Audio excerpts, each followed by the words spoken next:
Motivación, Escuela para Padres del Instituto Paulo Freire, en el que veremos el tema de motivación escolar, un reto para padres, tutores y estudiantes. Empecemos. Muchas veces nos preguntamos qué podemos hacer para motivar al estudiante, cómo conseguir despertar su interés o motivación inicial por el aprendizaje y mantener una implicación regular o motivación de logro. Para responder estas preguntas, debemos entender que nuestro cerebro está continuamente calculando y haciendo predicciones. La motivación surge del interior y constituye básicamente una respuesta emocional. Lo que realmente estimula el aprendizaje no es la enorme cantidad de datos suministrados, sino los componentes emocionales asociados al proceso. Como dicen Ana Forés y Marta Lillos, no podremos ser efectivos en el aprendizaje si no somos afectivos. Por tanto, es importante que entendamos que los afectos son la práctica más vigorosa de la inclinación y de la voluntad del ser humano, el cual tiene dos facultades. Una, con la que es capaz de percibir y especular, por lo cual puede discernir, ver y juzgar las cosas, a lo que se llama comprensión. La otra facultad es aquella mediante la cual no solo percibe y ve las cosas, sino que de alguna manera está inclinado hacia ellas, las ve y las considera, o está inclinado o está desinteresado, o les es contrario. Debido a esta facultad no puede ver las cosas como un espectador frío e indiferente, o bien le gusta o le disgusta algo, o está agradado o molesto, o aprueba o rechaza. Esta facultad se llama inclinación. La inclinación actúa de dos formas. El ser humano ve las cosas o bien con aprobación, placer y aceptación, o bien con oposición, desaprobación, molestia y rechazo. Cuando ésta determina y gobierna las acciones, la inclinación es llamada voluntad, y cuando la mente está relacionada con estas acciones, la inclinación es llamada usualmente corazón. Estas acciones de la inclinación y de la voluntad tienen diversa intensidad. Algunas son casi completamente insignificantes, pero hay otros grados donde la aprobación o el rechazo, el placer o el disgusto son más fuertes. Cuando una persona reacciona de manera fuerte y vigorosa, la acción es aún más intensa. La vida es afectada por estas emociones. En todas las culturas y en todos los tiempos, esta facultad ha sido llamada corazón, y son estas acciones vigorosas y sensibles de esta facultad a las que llamamos afectos. A continuación, la profesora Marcela nos va a hablar al respecto. Para mí la mejor forma de motivar los procesos de aprendizaje y construcción de conocimiento está ligada tanto a la imagen que como tutora proyecto a mis estudiantes como a la relación de afecto, confianza y fuerza que construyo con ellos. Esto se hace posible diseñando ambientes de aprendizaje que cuenten con las herramientas pertinentes y acordes al contexto de cada grupo o de cada sujeto. Espacios que, primero, tengan en cuenta las individualidades y su interacción en colectivo. Segundo, que cuenten con instrumentos que inviten al pensamiento crítico. Y tercero, que brinden la posibilidad de proponer y participar activamente. Invitarlos a crear, a proponer, a criticar, a discutir, a cuestionarse, a disfrutar y sobre todo a ser los dueños y protagonistas de su proceso educativo, considero es la mejor forma no solo de motivarlos, sino de aportar a su crecimiento y formación como sujetos íntegros que con su accionar intervengan en las dinámicas, transformen y beneficien a la comunidad de la cual hacen parte. Como se ha observado, la motivación escolar tiene una relación directa en el aprendizaje.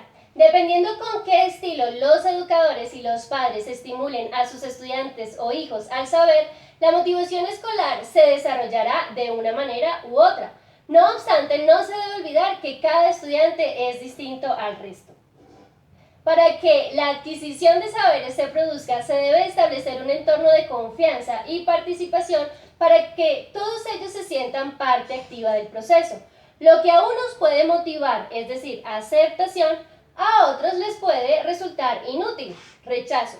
Por ello, los maestros y padres deben conocer a cada estudiante y saber con qué métodos o herramientas estimular en cada uno su voluntad por el aprendizaje.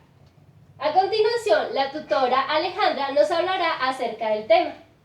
Creo que la mejor forma de motivar el aprendizaje desde el aula de artes y yo como tutora de artes es la confianza, es que los chicos sepan que hay diferentes formas de ver el arte, que un dibujo no está bien o que está mal, que la práctica hace al maestro, que no les dé pena mostrar sus creaciones, porque sabemos que con la práctica podemos alcanzar a hacer mejores cosas. Es que los chats sean entretenidos y que ellos quieran asistir a ellos. Es demostrarle que los temas no tienen por qué ser aburridos, que la clase puede ser muy dinámica y que todos los días pueden aprender a hacer algo diferente con los materiales convencionales y no convencionales, y es crearles ese amor hacia el arte y de que puede ser algo muy divertido.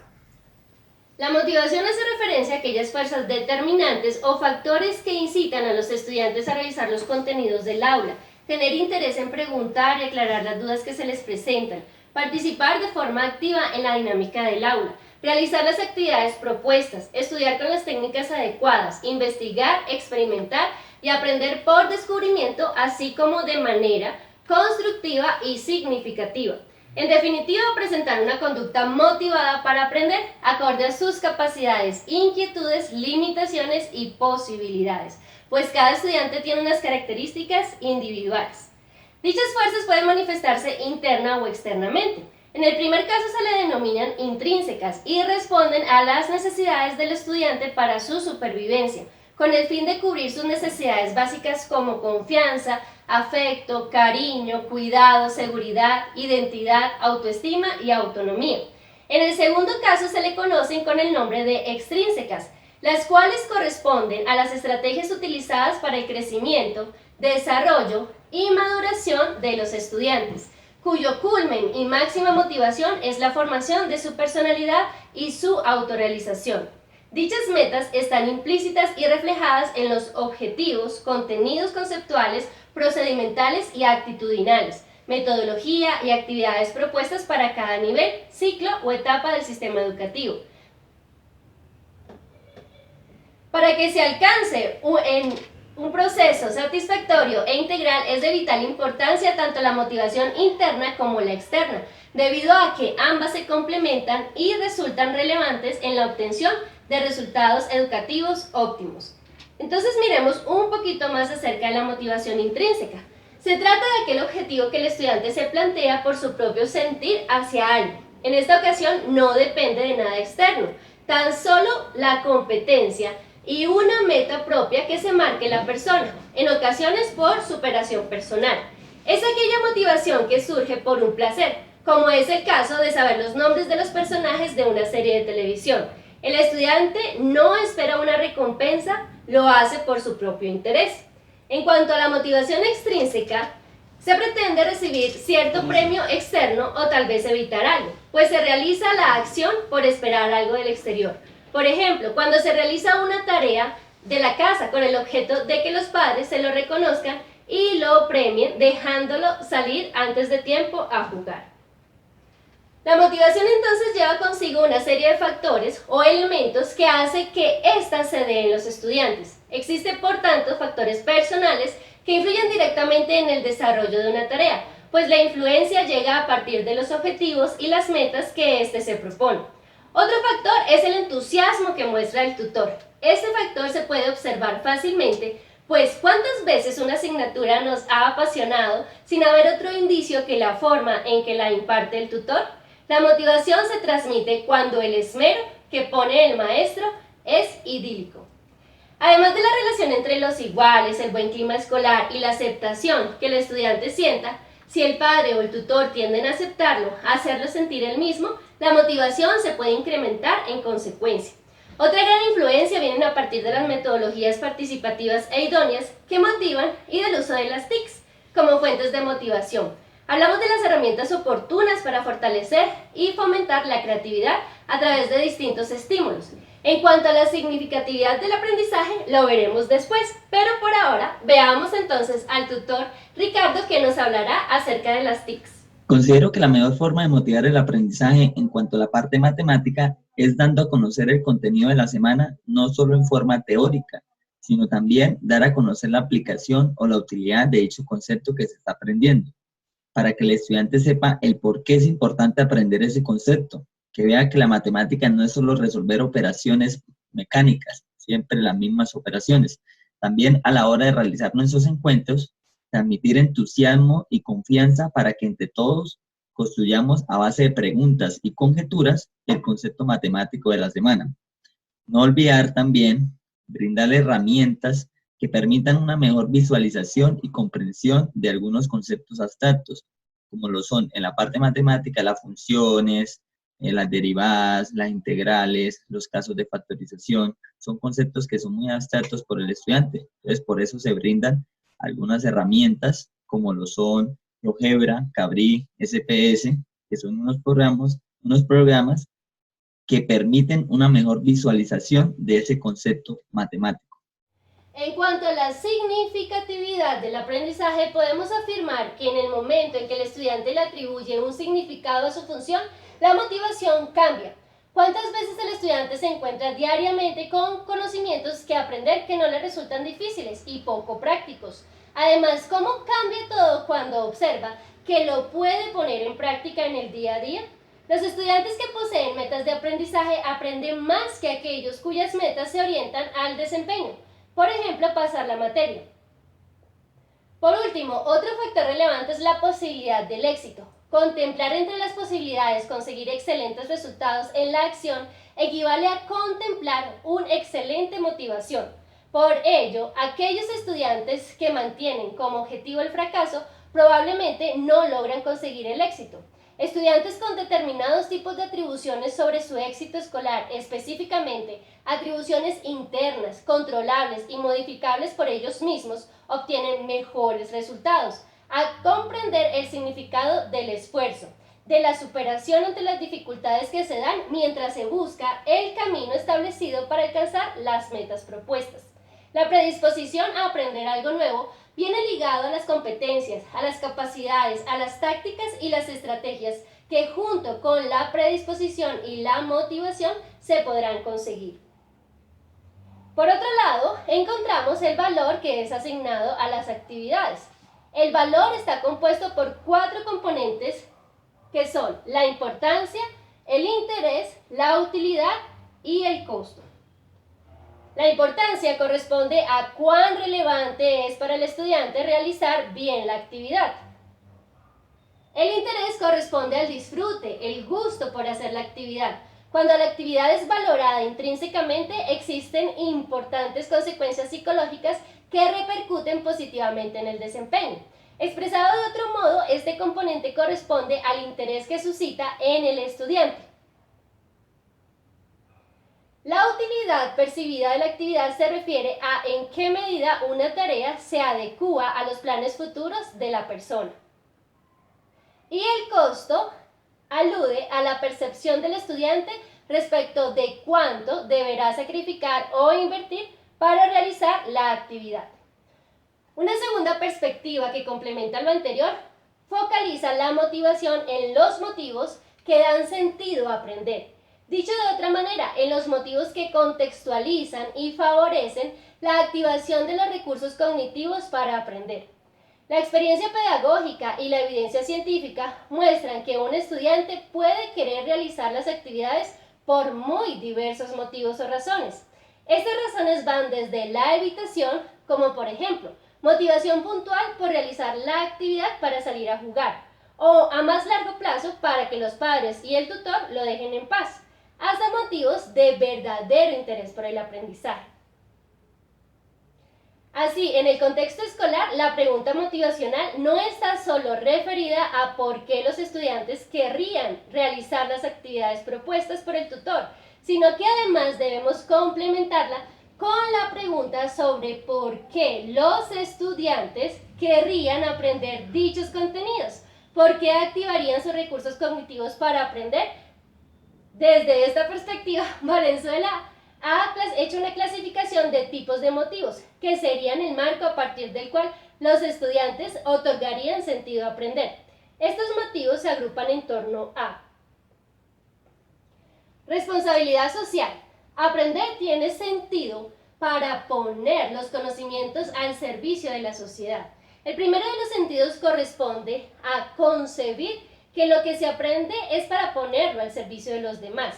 Bajo esta lógica, el estudiante se prepara o se forma para poder ponerlo al servicio de la comunidad.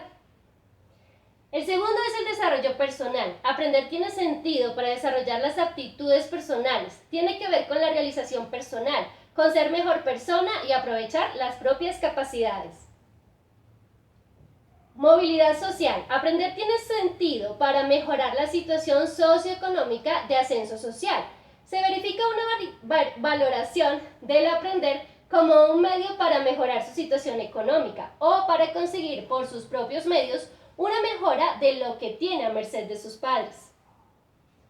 Sobrevivencia. Aprender tiene sentido para obtener una calificación mínima para integrarse a la sociedad y la visión de que la institución escolar está para darle las herramientas mínimas para integrarse a la sociedad a través del trabajo.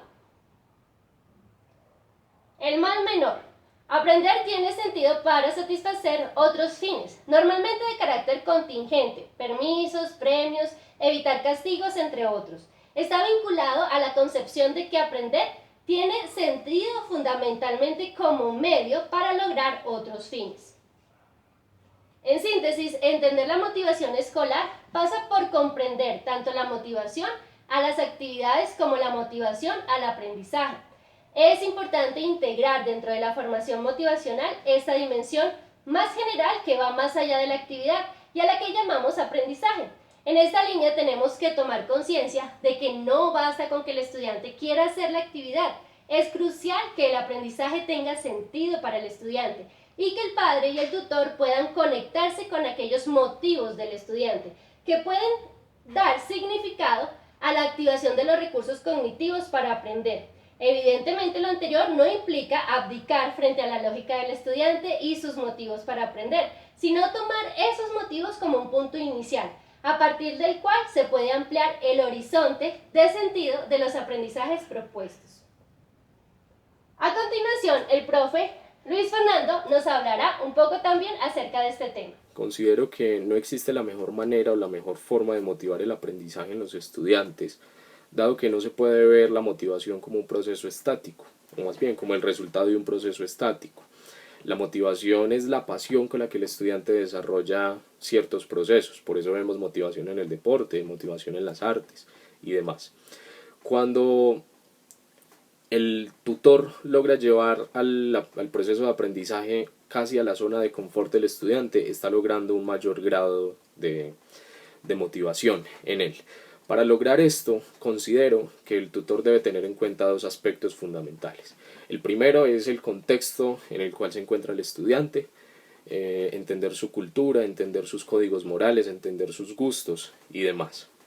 Y el segundo es cuando el tutor logra desdibujar la relación que falsamente se ha creado en la que el tutor, ¿sí?, en la que él mismo es el que posee el conocimiento, es el que entrega el conocimiento.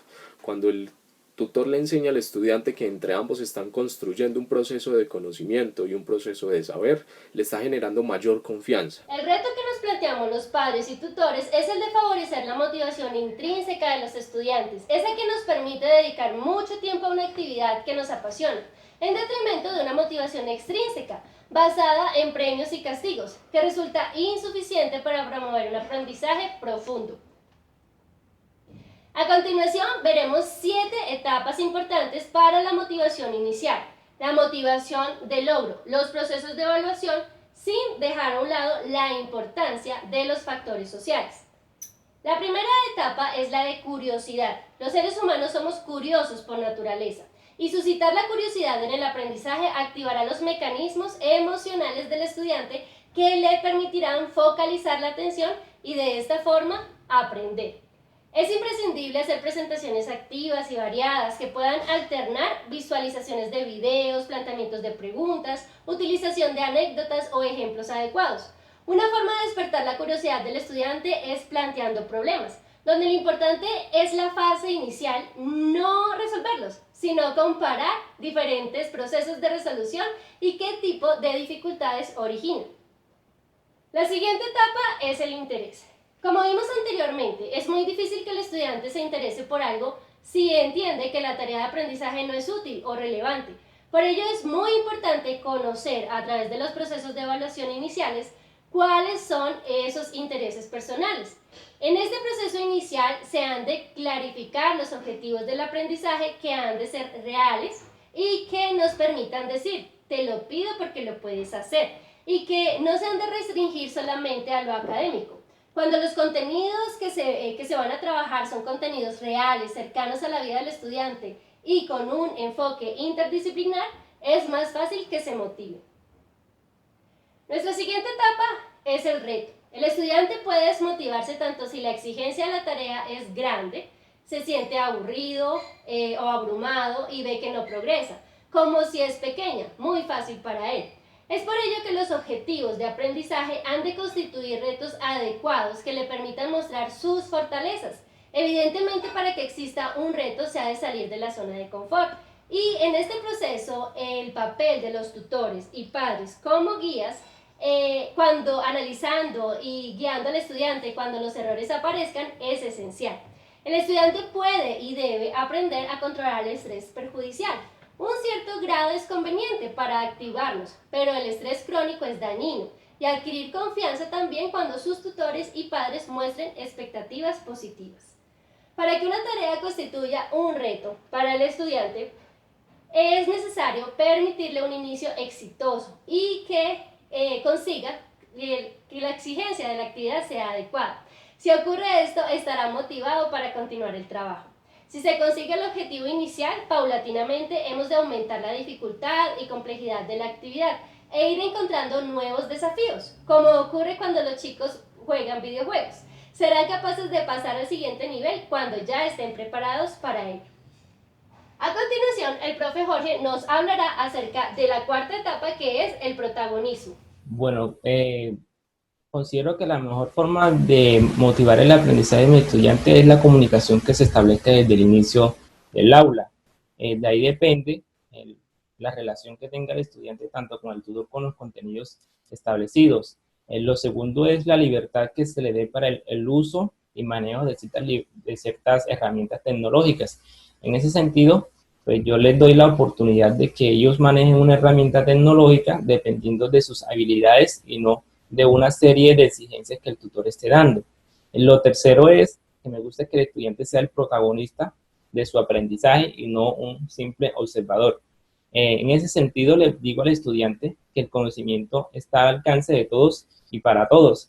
Eso significa que el estudiante va a buscar cierta información o a investigar, no porque el tutor le está diciendo que vaya a investigue porque le hace una serie de preguntas, sino porque le nace ir a buscar cierta información para poder llegar a un chat, a un foro y debatir por qué le interesa esa temática. En ese sentido, pues me gusta siempre que el estudiante esté siempre buscando, interactuando con las herramientas directamente, aún así diga que no sepa. Eso le va a permitir una experiencia con el uso de ciertas herramientas o el manejo de ciertos contenidos temáticos y así pues él se va motivando a seguir trabajando por la autonomía que vaya desarrollando y no por una serie de exigencias que se les está pidiendo. En el proceso de avance académico y personal del estudiante es esencial ir fomentando su autonomía, una autonomía valiente que le permita actuar y responsabilizarse de sus actos. Pero para ello es importante que sea un participante activo del aprendizaje y tenga la posibilidad de elegir. Hemos de respetar las preguntas, intervenciones, debates suscitados o análisis sin prisas. Lo importante no siempre es lo que enseñamos, sino lo que ellos aprenden y permitirles que intervengan en la creación de pautas, elección de problemas o estrategias de trabajo. Guiando este proceso, los tutores o padres hablamos menos y escuchamos más, porque todos aprendemos de todos.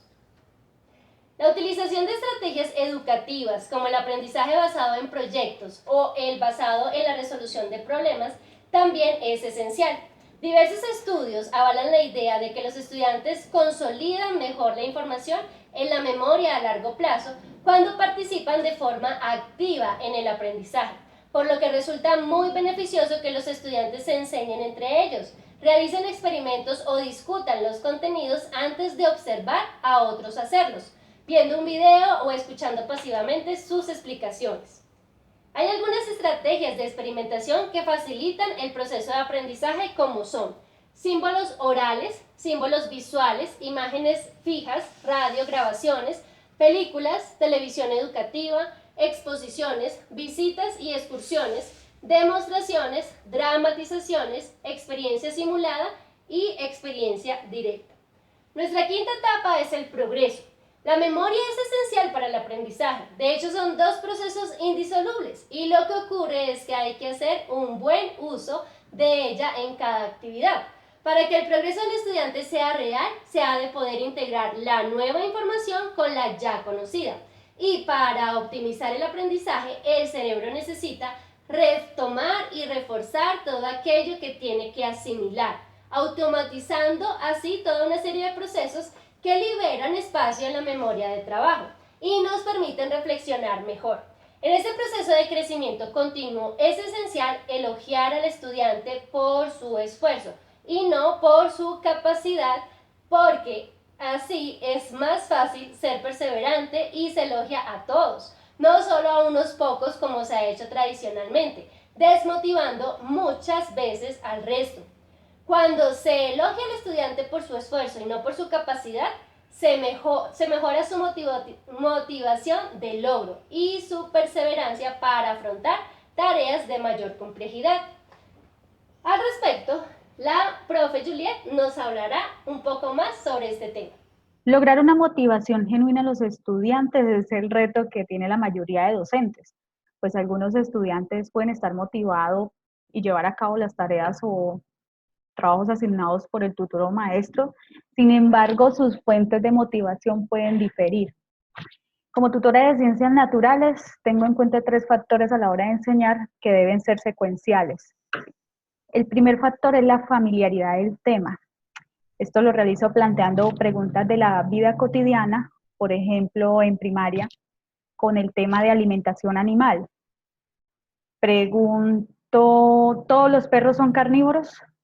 Vamos a descubrir que aquellos estudiantes que tienen mascotas caninas argumentarán lo que comen sus perros para dar respuesta al interrogante y se logra enlazar el tema con un suceso de sus vidas diarias, captando su interés.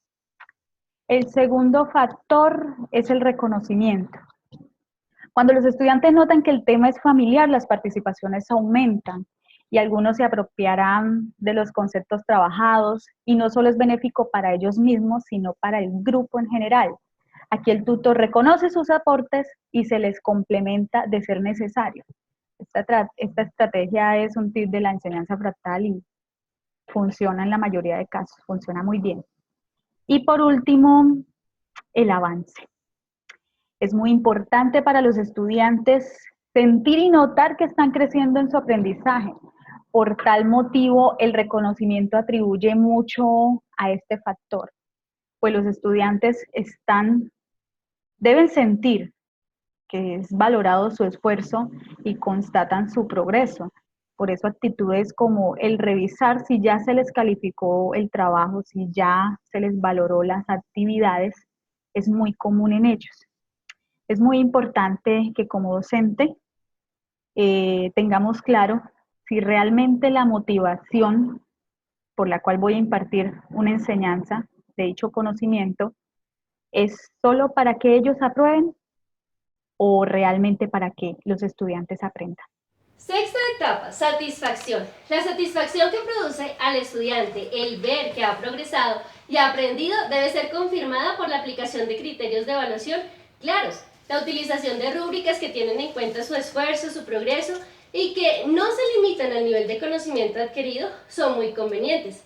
Se ha de fomentar la autoevaluación y enseñar al estudiante los procesos asociados a la metacognición, es decir, a reflexionar sobre sus procesos de pensamiento y la forma en la que aprenden. Algunas estrategias para desarrollar las habilidades metacognitivas consisten en identificar a través de rutinas de pensamiento qué sabe y qué no sabe el estudiante al iniciar actividades de investigación, expresar cómo se reflexiona y qué estrategias se utilizan al resolver problemas y realizar procesos de autoevaluación. En este proceso es importante la retroalimentación y una evaluación formativa en lugar de la sumativa. Nuestra última etapa es la cooperación. Los seres humanos somos seres sociales por naturaleza y porque nuestros cerebros así están diseñados y se desarrolla en contacto con otros cerebros. por lo que es muy importante las interacciones entre los estudiantes, entre estudiantes y padres y entre estudiantes y tutores. El buen profesor motiva porque está motivado, transmite entusiasmo, conoce su materia, hace un uso adecuado del humor y está interesado en sus estudiantes. Como cualquier persona, el estudiante tiene una necesidad de ser reconocido, el adolescente más, y eso hemos de manifestarlo con naturalidad, transmitiendo que el error forma parte del proceso de aprendizaje. En plena consonancia con el desarrollo social está el fomentar el trabajo cooperativo, la utilización de estrategias proactivas que prevengan determinados problemas o la realización de tutorías tanto individuales como en grupo. El trabajo cooperativo mediante grupos reducidos permite optimizar el aprendizaje tanto a nivel individual como colectivo. Cuando se interactúa de forma adecuada entre compañeros, se asuma una responsabilidad individual y se crea un clima de confianza y comunicación fluida. En el caso de los proyectos cooperativos, es importante que existan las preguntas pertinentes que permiten evaluar la aportación de uno mismo y de los demás. A continuación vamos a escuchar a varios estudiantes de grado 11 del Instituto Paulo Freire que nos van a comentar acerca de su experiencia educativa, de varios elementos de motivación para complementar todas las estrategias que hemos dado hasta este momento. La motivación hacia el estudio puede disminuir por culpa de los profesores cuando son de pronto groseros con los estudiantes o no se toman el tiempo de saber los estudiantes qué piensan o si verdaderamente están entendiendo el tema. También puede ser generada por los padres cuando ellos ejercen mucha presión sobre sus hijos en el estudio y no se toman el tiempo de escucharlos o de preguntarles qué les pasa. También puede ser generada por las amistades, ya sea por comentarios negativos que desde un principio ya te predisponen ante una materia. La baja motivación también tiene que ver con que hay algunos estudiantes que de pronto quieren ir más allá y encuentran una limitante en el colegio. Hay muchos chicos a los que no les gusta hacer tareas, pero son muy pilos y les gusta investigar, y les gusta conocer y tener mucho conocimiento, pero pues a veces como que se sienten limitados en que de pronto un profesor no les pone cuidado o tienen dudas y el colegio en realidad no les ayuda a eso, sino que encuentran ese método de aprendizaje en otras cosas como en videos o en la lectura.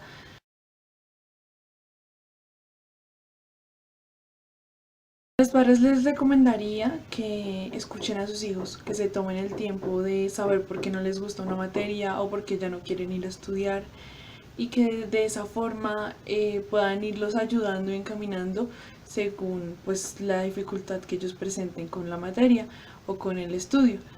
Que los apoyen, que no los juzguen, que no los regañen, sino que antes sean ese soporte, esa guía, que sean como ese amigo que les ayude para que puedan entender que el estudio es necesario para nuestra vida, no tanto por una nota, sino pues para su vida personal y su realización.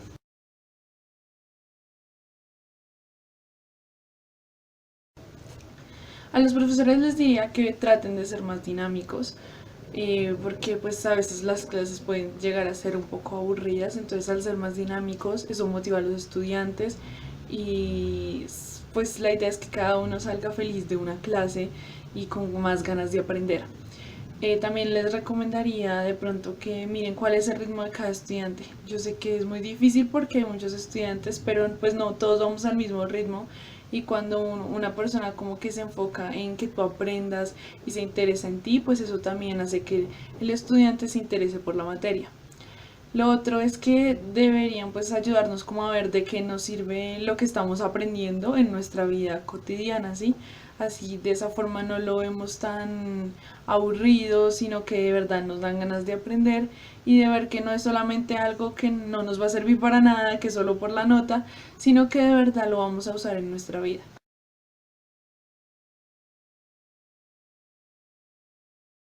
En mi caso tengo una experiencia aquí en el Colegio Paulo Freire que me ayudó a motivarme por dos materias, que son las materias de filosofía y de ciencias políticas y económicas.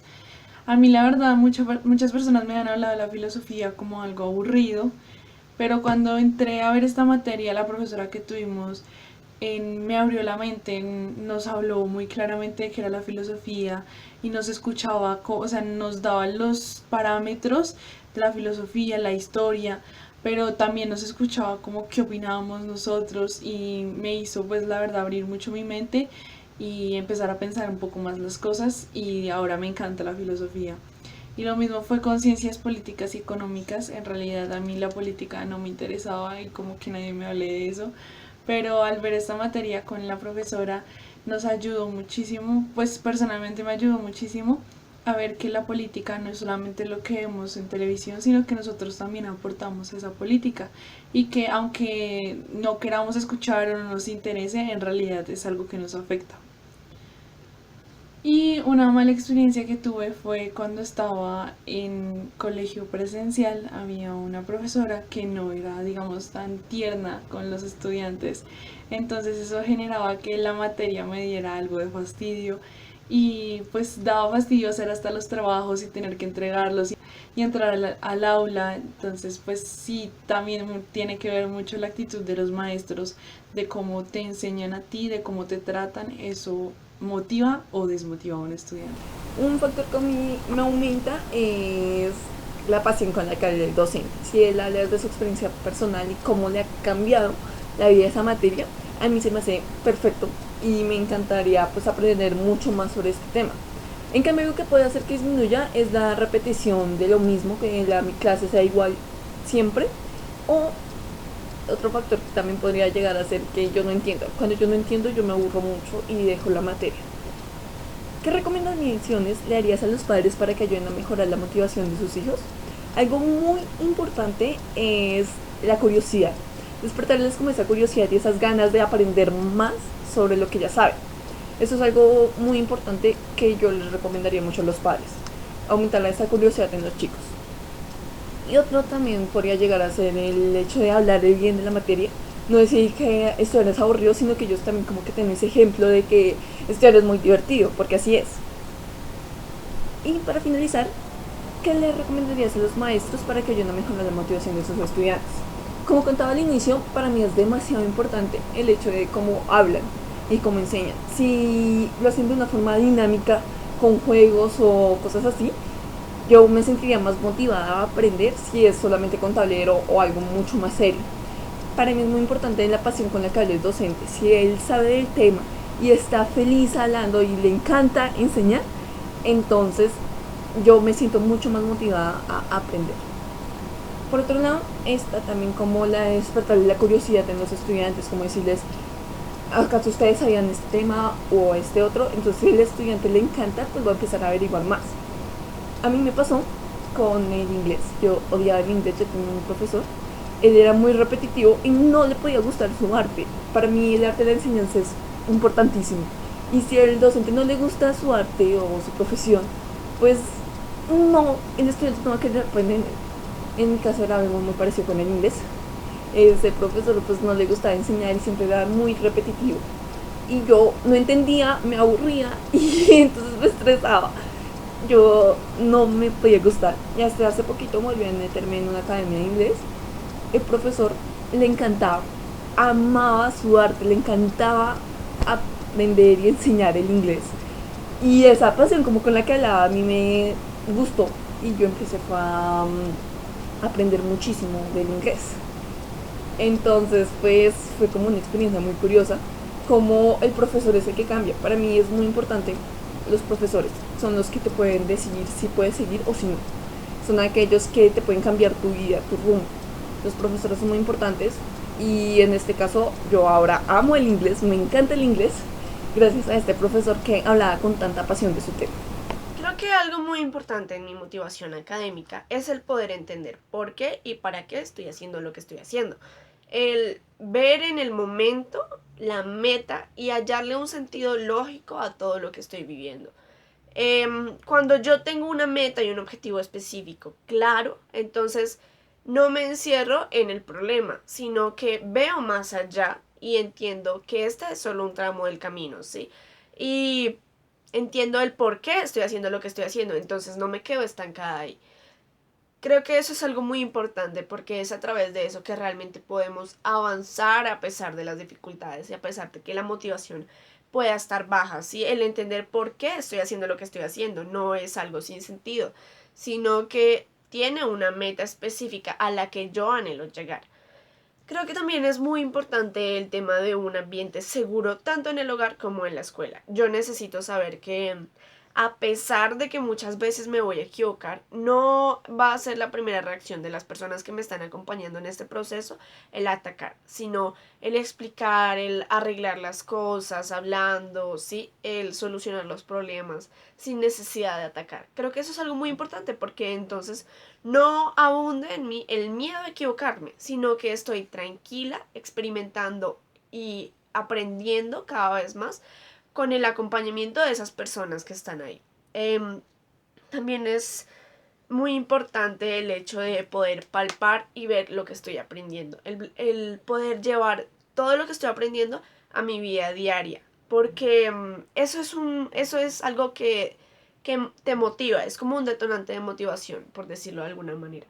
Porque tú ves lo que estás aprendiendo y lo ves en tu vida diaria y dices, wow, yo quiero aprender más, yo quiero poder experimentar lo que hay a mi alrededor de acuerdo a eso, sea en áreas como matemáticas, inglés, naturales, español, la que sea, yo debo poder ver eso. Y es algo que realmente se quiere, porque si es únicamente material y material y material, pues se vuelve un poco hostigante para el estudiante. El no poder verlo porque se vuelve solo algo técnico y no algo que yo puedo llevar a mi vida. Para los padres, lo que quiero recomendar es mucha paciencia, porque en este proceso nos vamos a equivocar todos. El maestro se puede equivocar, el padre se puede equivocar y el estudiante se va a equivocar. Todos nos vamos a equivocar. Y es muy importante de parte del padre el estar ahí con paciencia y que esté realmente ese acompañamiento en casa, ¿sí? Que el estudiante pueda ver que tiene un apoyo, que no es el fin del mundo si comete un error, que tiene realmente ese ambiente seguro del que hablaba antes. El que el padre pueda realmente con paciencia explicar si es necesario, corregir, ¿sí? Creo que eso es algo muy importante. También el tema del ejemplo, de el que tus hijos vean que tú les estás enseñando con tu ejemplo a no rendirse, ¿sí? Tal vez hayan pasado cosas antes, tal vez sea la situación que sea, ¿sí? Ellos deben ver que tú no te rindes y deben ver, y ese ejemplo será el que ellos sigan, el de no rendirse, el de continuar a pesar de las dificultades, ¿sí? Y eso, que ese también sea el ejemplo que tú les des a ellos. Para los maestros creo que es muy importante el tema también de la paciencia y el ambiente seguro, porque tal vez a algunos estudiantes les da miedo preguntar o están preocupados de equivocarse, ¿sí? Y es muy importante que el maestro sea también ese proveedor de ese ambiente seguro, porque entonces el maestro explicará cuántas veces sea necesario y el estudiante no sentirá que él se hostiga o que se fastidia de tener que enseñarle, ¿sí? También creo que es muy importante el tema de las actividades prácticas, como decía antes, que lleven al estudiante realmente a entender lo que está haciendo por medio de su experimentación. Contenidos y actividades prácticas, y cuando hayan errores, el estudiante debe entender cuál es el error que está cometiendo y qué beneficios le traerá corregirlo. Hemos llegado al final de este espacio de formación, pero antes quiero darles una gran recomendación. Nunca debemos frustrarnos ni desanimarnos si los resultados no son los esperados, sino seguir luchando y no perder la ilusión ni la esperanza, puesto que es un proceso que se construye paso a paso, el cual requiere de nuestra parte reflexión, imaginación, creatividad e ingenio. También quiero invitarlos a hacer el ejercicio de preguntarles a sus hijos cuáles son los motivos por los cuales estudian y compartirlos en la sección de comentarios de este video. También invitarlos a darle me gusta a este video y compartirlo por todas las redes sociales y con todos los contactos que ustedes deseen. Muchísimas gracias y hasta una próxima oportunidad.